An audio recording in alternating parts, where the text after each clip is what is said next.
The current events update. Israel at war. Today's date 8/3/25. Those hostages are still being held, at least 20 or up to possibly 23 still alive. And it all began October 7th, 2023. And we don't want to hear anything in negotiations unless Hamas agrees to send all the hostages home. That's the deal. That's what Netanyahu's deal is, and we hope and pray he sticks to his guns. Send the hostages home and we'll talk. That's what the deal ought to be.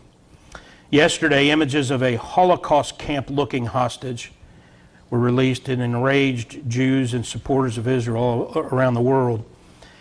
This is a young man named Evyatar David. And if I didn't tell you different, you'd think you was looking at something from the Holocaust, from the camps in Germany during World War II. This is, they released it in video. He's speaking in Hebrew.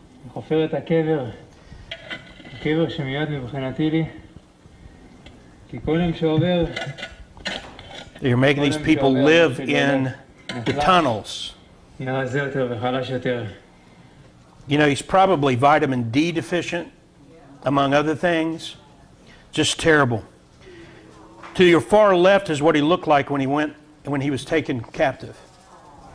And now look at him to the far right. So it's just, that's why we say that anybody who talks about this, who doesn't first bring up the hostages, just tell them shut up. I don't even want to hear you. I don't even want to hear you talk. Wicked globalists prepare to reward Hamas for this. They prepare to reward Hamas for being a brutal, bloody Islamist cult. Canada has now joined France, the UK, Malta, and others, planning to recognize Palestine as a state. And thankfully, the United States stands with Israel in opposition to this, and we played Mike Huckabee's response as the ambassador to Israel in a previous current events update. But the fact is, the UN nations ignore their own laws. The idea of a Palestinian state, which is not Israel, because that's the Palestinian state, is Israel. But the idea of a second state, two-state solution, which isn't Israel as the nation state of the Jewish people, is illegal by the fundamental international law.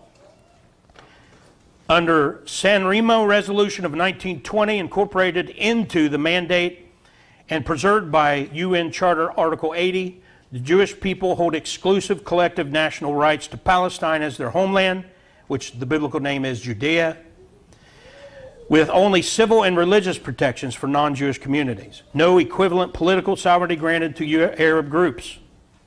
The UN members legally are bound by this, but they are of their father the devil, and they are lawless. And so they just make up stuff. France, Germany, UK, Malta, and guess who else is siding with Islam against the Jews? Sodom. You say that's not a real nation. No, it's an international mob, an international gang, LGBTQ community. Montreal's Pride Parade banned 2 Jewish groups from attending just because they're Jew. They're homo, they're LGBT, but they're Jews, so they didn't let them attend. And you look at it, it's just so disgusting. And the 12-day war was just the beginning in Iran, by the way. According to Ezekiel 38 and Joel 3, Israel and Iran, if there's ever any kind of peace at all, it'll be a very tentative, short-term peace. Explosions like this continue to rock Iran. That's a chemical plant in Azar, Iran, and you won't see that on the news most of the time. But this has been going on since the 12-day war ended. Why? Well, I imagine it's Mossad. And they're over there blowing up Iranian infrastructure. That's what I imagine it is. And we're going to stand with Israel forever. And I'll say it again. We don't agree with everything they do and say. Just like I don't agree with the United States of America, everything they do or say either. But I stand with my country. And I'd stand against anybody trying to wipe us off the map. From sea to shining sea. Well, that's what they're trying to do to the Jews, from the river to the sea. And we stand with them. Amen. Amen. Other headlines, you've heard of Real ID. This has been brought up a few times over the past few weeks. It is the mark of the beast infrastructure. It is not the mark of the beast. Amen. Some people are going to be forced. Some of you might already have it and not know it. You look on your driver's license, I think it's a little yellow star like they gave the Jews in the Holocaust. And look at your driver's license sometime and see if you got that little star, then you're in the system, the Real ID system. The truth be known, we're probably all in the system. We just only some of us have agreed to, have the star on our driver's license and be in the system functionally. So if you don't have that star on your driver's license, you don't have your Real ID, then when you go to an airport, they put you through some hassle and that sort of thing. But that's just the beginning. They're going to give you a whole lot more hassle as time goes on. This is from Citizens Council for Health Freedom. They gave 10 reasons why we should refuse the Real ID. Again, it's not because it is the mark of the beast or even that it's going to play a part. This is infrastructure that I think is going to be a part of the mark of the beast system. The first reason is Real ID creates a national ID without a vote.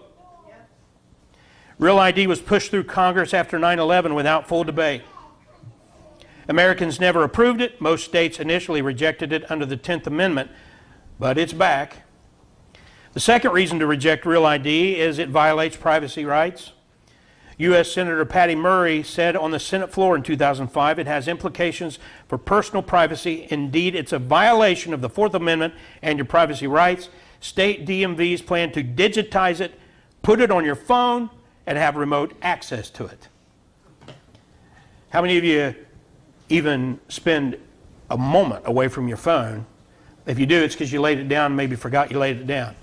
They know everybody's getting connected to that phone. Eventually it'll be under the skin, but right now it's on your phone, and they're going to incorporate that as an app on your phone, and they'll be able to know where you're at, what you're doing at all times.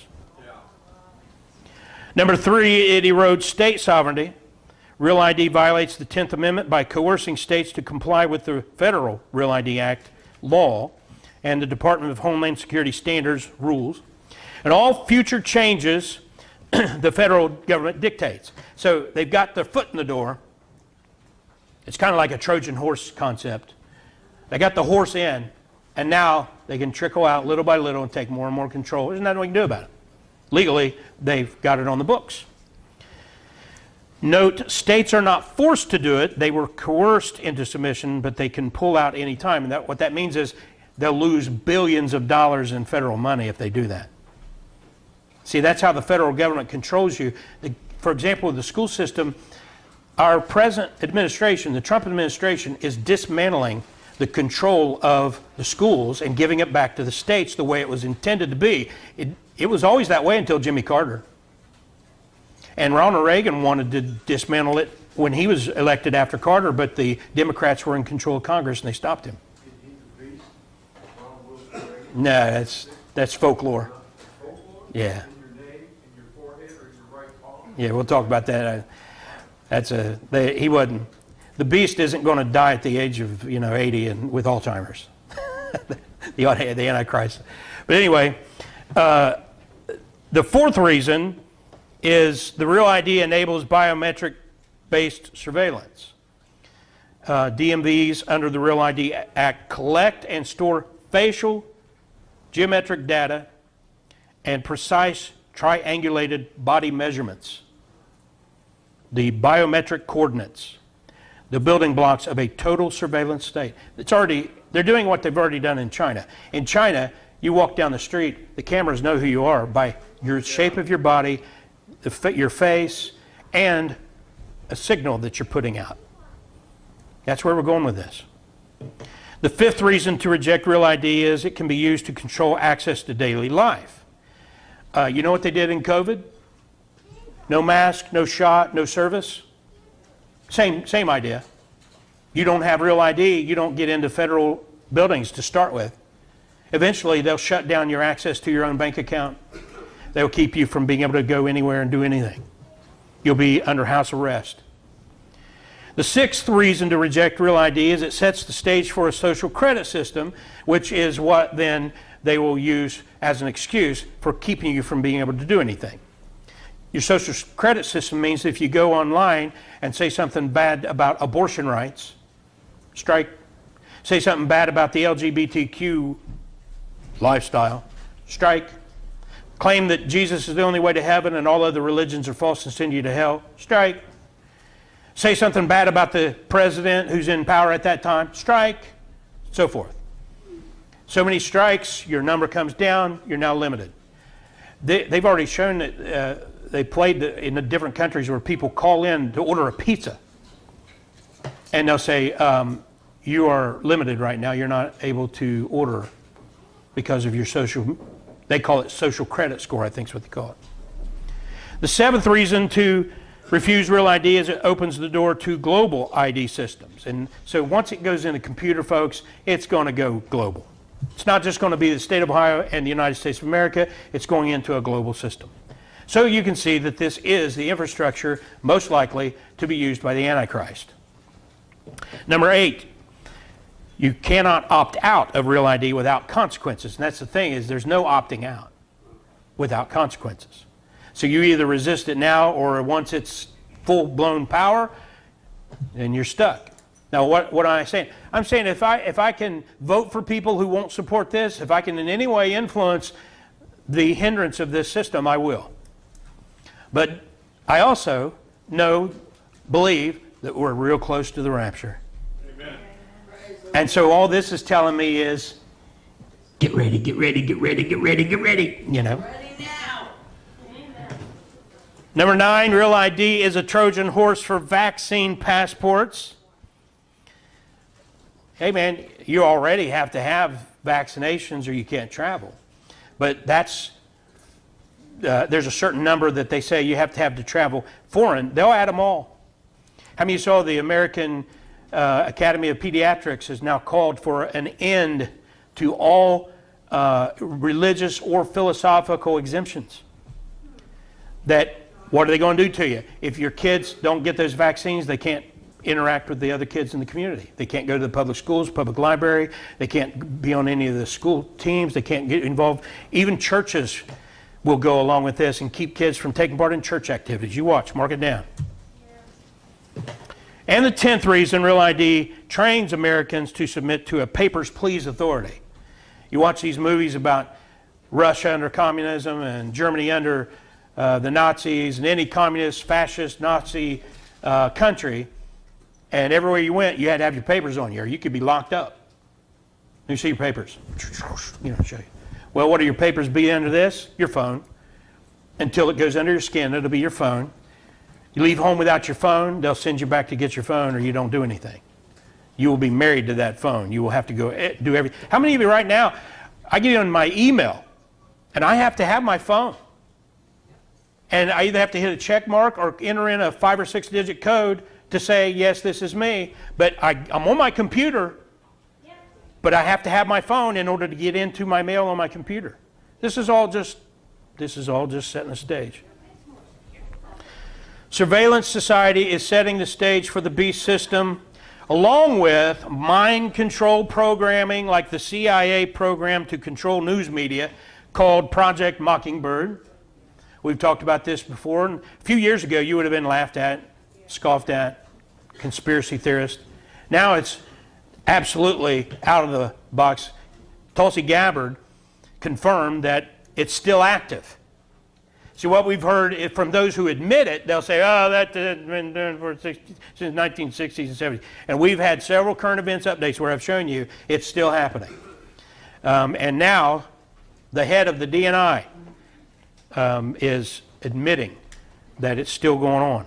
Some would say that that's part of Operation Mockingbird. Some would say that that's part of what we learned in the church committee, that the intel agencies were using media outlets as their mouthpieces, and that those mouthpieces would parrot the official narrative. And I wanted to ask you, is this operation still going on? Are you aware of the intel agencies working directly with media outlets in order to push? Oh, I'm sorry. I hit the wrong button. Let's get it going. Some would say that that's part of Operation Mockingbird. Some would say that that's part to push prescribed narratives that may or may not be true. It's something that we've already had to deal with, Benny, within this administration, where there are people within the intelligence community who believe that their will is more important than the will of the American people. There it is. And will weaponize intelligence by leaking it to their friends within the mainstream media with the intent of undermining President Trump's agenda. It is not one that he hasn't already talked about in every rally and town hall. I'm going to stop it there because it's not just about Donald Trump. It's not just about it's about the government agenda, regardless of who's president. They are, you can do your own research and find this out. Look up the people who are giving you the news, the people reporting on the street, or the readers who are called anchormen. All they do is they read. What's really funny is how some of them are really bad at it. This little young lady was reading for one of the local broadcasters. She was announcing that Dave Parker, he was inducted into the Hall of Fame posthumously. He died a few months ago. And she said Dave Parker was induced into the Hall of Fame. Induced, ladies. The men are clueless, but the women know what that means. You don't induce people into the Hall of Fame. You induce babies out of the womb. Amen? Anyway, that's the reality. We have a lot more we'll say. And up until the rapture, I'm sure we're going to be reporting on this, that the news media is controlled. And very little of what's in mainstream news is not controlled. Doesn't mean that everything they say is a lie. Doesn't mean that everything they report is false, because Satan's not stupid. Satan puts a little bit of truth in everything in order to get you to buy in.